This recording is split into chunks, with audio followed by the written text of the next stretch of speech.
रोशनी बहू, अगर रोटी बन गई है तो विकास को खाने को दे दे, उसे काम के लिए देर हो रही है। जी माँ जी। रोशनी चूल्हे पर रोटी रखकर अपने पति विकास को खाना देने लगती है। इतने में उसकी चूल्हे पर रखी रोटी जलने लगती है। वो हाथ से रोटी बदलती है। मेरा हाथ! अरे बहू, आराम से, एक रोटी के पीछे तुमने अपने हाथ जला लिए, जलने देती उस रोटी को। नहीं माँ जी, ये कितनी मुश्किल से दिन भर चक्की में आटा पीसते हैं, तब जाकर मालिक थोड़े से पैसे पकड़ाता है, फिर कैसे रोटी जलने दो। रोशनी के घर की हालत बहुत बुरे थे। उसका पति घर में कमाने वाला अकेला इंसान था और खाने वाले 2 बच्चे, उसकी पत्नी और बूढ़ी माँ। उनकी उस झोपड़ी में गुजारे के लिए 2-4 बर्तन, एक खाट जिस पर सास सोती थी और थोड़ा सा सामान था। चूल्हे पर खाना बनाते वक्त अक्सर रोशनी का हाथ भी जल जाता था। ऊपर से टूटे फूटे बर्तन थे जिसमें खाना बनाते हुए उसे और भी मुश्किल होती थी। रोशनी का हाथ जला तो उसकी बेटी उदास होकर बोली, बाबा आप माँ के लिए दूसरे बर्तन ले आओ ना, देखो तो कैसे उनके हाथ जल गए। हाँ बेटी, जब मालिक पैसे देगा तो ले आऊंगा। ये कहकर विकास काम पर चला जाता है। तू अब आ रहा है बाबू की तरह, तेरी वजह से 2 ग्राहक आकर चले गए, अब मेरी शक्ल क्या देख रहा है, चल जल्दी से काम पर लग। विकास काम पर लग जाता है और भारी भारी बोरी उठाता है। शाम को काम खत्म होते ही जब मालिक दिहाड़ी देता है। ये ले आज की दिहाड़ी। मालिक इस बार थोड़े पैसे बढ़ाकर दे दीजिए, वो घर में टूटे फूटे बर्तन हैं जिस वजह से मेरी घरवाली के हाथ जल जाते हैं और उसे खाना बनाने में बड़ी दिक्कत का सामना करना पड़ता है। हाँ तो मैंने क्या पैसे उगाने का पेड़ लगा रखा है?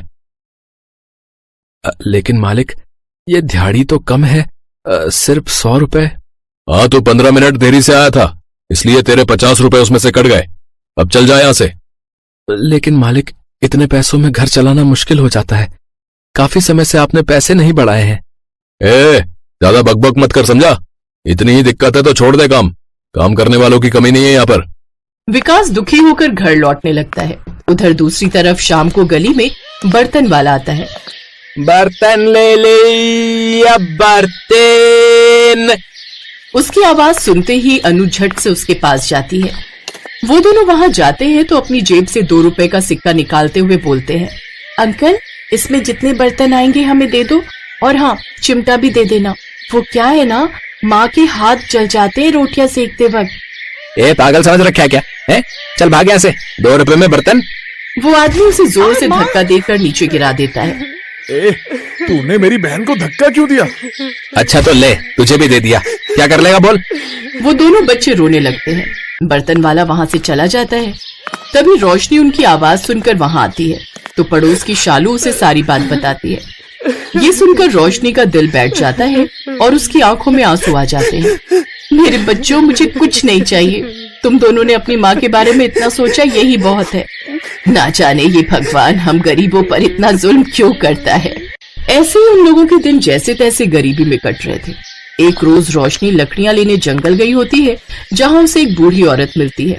अरे अम्मा, आप इतना भारी थैला लेकर कहाँ जा रही हैं? आप मुझे दे दीजिए, मैं आपके घर तक छोड़ आती हूँ। ठीक है बेटी। रोशनी उस बूढ़ी अम्मा के हाथों से वो थैला ले लेती है और उसे उसके घर तक छोड़ देती है, लेकिन इसमें उसके हाथ से जलने से बना हुआ फफोला फूट जाता है। हे भगवान, मेरी वजह से तेरी परेशानी बढ़ गई बेटी।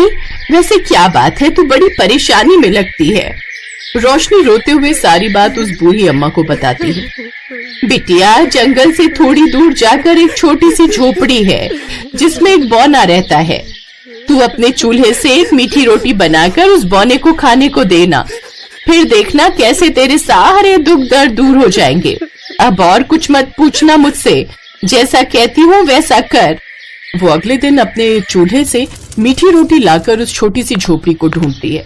काफी देर बाद उसे एक झोपड़ी मिलती है। वो बाहर से आवाज लगाती है, कोई है? कोई है यहाँ? अंदर से एक बौना निकल कर आता है। रोशनी उसे वो मीठी रोटी देती है तो वो झट से उस रोटी को खा लेता है। वाह वाह, क्या स्वादिष्ट रोटी है, नरम, मुलायम और मीठी। वाह वाह, मजा आ गया। अच्छा, अब बताओ तुम्हारी क्या परेशानी है? मेरे घर में ढंग के बर्तन नहीं है, कुछ 2-4 बर्तन है वो भी टूटे फूटे, और मेरा चिमटा भी टूट गया है, जिससे कभी कभी मेरे हाथ जल जाते हैं तो कभी मुझे चोट आ जाती है, और मेरे पति की कमाई से घर का खर्च बड़ी मुश्किल से चल पाता है। अब समझा, तुम यहीं रुको, मैं अभी आया। बोना अपनी झोपड़ी के अंदर गया और वहां से एक पतीला, कढ़ाई, तवा और चिमटा लाकर उसने रोशनी को दिया। ये कोई ऐसे वैसे बर्तन नहीं है, बल्कि जादुई बर्तन है। जादुई बर्तन? हाँ, तुम्हें जो भी खाना चाहिए होगा इन बर्तनों से मांग लेना, वो तुम्हें मिल जाएगा। रोशनी वो जादुई बर्तन लेकर घर आती है। माँ ये तो कितने सुंदर और चमकदार बर्तन है। अब तुम हमें जल्दी से इनमें से कुछ अच्छा सा बनाकर खिला दो ना। अच्छा सा? हाँ माँ, पूड़ी और छोले की सब्जी खाने का बहुत मन है, बनाकर खिला दो ना। लेकिन बेटी, घर में तेल नहीं है और छोले भी नहीं है। मुझे माफ करना बच्चों, जो मैं तुम्हारी इतनी सी इच्छा भी पूरी नहीं कर सकती।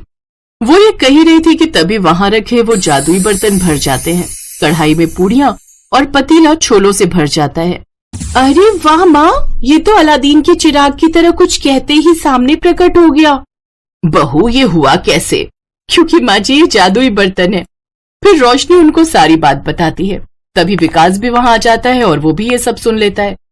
अच्छा ऐसा है, फिर तो यह जादुई बर्तन यहाँ पर ढेर सारे पकवान आ जाए और रोशनी के हाथ में जो जलने से दर्द हुआ है वो ठीक हो जाए। उसके इतना कहते वहां पकवानों का ढेर लग जाता है और रोशनी के हाथ की चोट भी सही हो जाती है। फिर वो सब मिलकर साथ में पकवान खाते हैं। वाह माँ, ये तो बहुत ही स्वादिष्ट है। अब क्या रोज हमें ये अच्छा अच्छा खाने को मिलेगा? हाँ मेरे बच्चे, अब हर रोज तुम्हें ऐसा खाना खाने को मिलेगा। ये तो सचमुच कमाल हो गया। नहीं तो वो सेठ इतना खड़ूस है कि क्या ही बताऊं। मैंने उससे बर्तन लाने के लिए पैसे ज्यादा क्या मांग लिए, उसने मुझे सब बातें सुना दी। मैं तो कहती हूँ जी, आप उसके यहाँ आप काम छोड़ दीजिए। अब हम इन जादुई बर्तनों से स्वादिष्ट पकवान मांगेंगे और उसे बेचेंगे, जिससे हम अच्छी कमाई भी कर सकेंगे। ये तो बहुत ठीक बात कही तुमने।